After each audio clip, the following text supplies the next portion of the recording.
आइए बच्चों, आज हम लोग दी गई संख्याओं के समापवर्तक निकालना सीखें।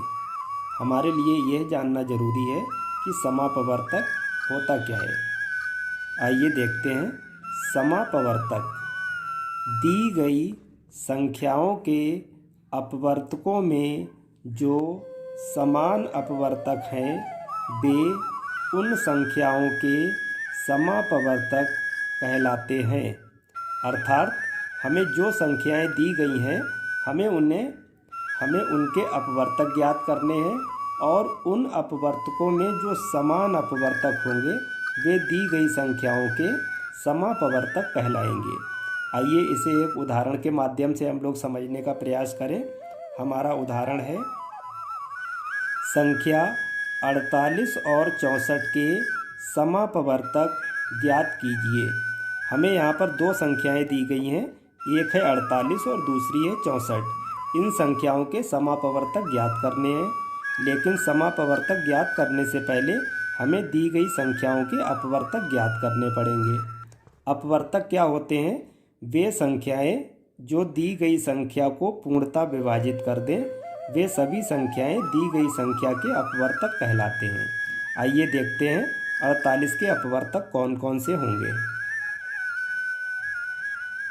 1, 2, 3, 4, 6, 8, 12, 16 और 24 और 48। इस तरह से हमारी संख्या 48 के अपवर्तक निकल कर आए 1, 2, 3, 4, 6, 8, 12, 16, 24 और 48। आइए देखते हैं 64 के क्या अपवर्तक हैं। 1, 2, 4, 8, 16, 32 और 64। इस तरीके से 64 के हमारे अपवर्तक निकले 1, 2, 4, 8, 16, 32 और 64। अब हम लोग देखते हैं कि इसमें से समान अपवर्तक कौन से हैं।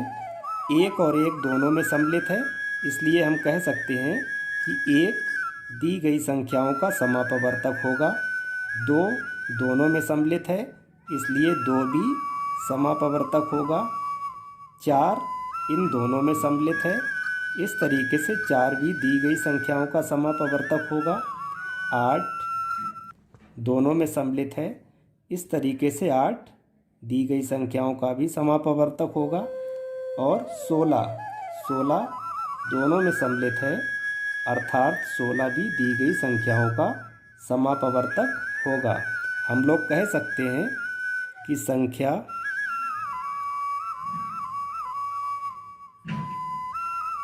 48 और 64 के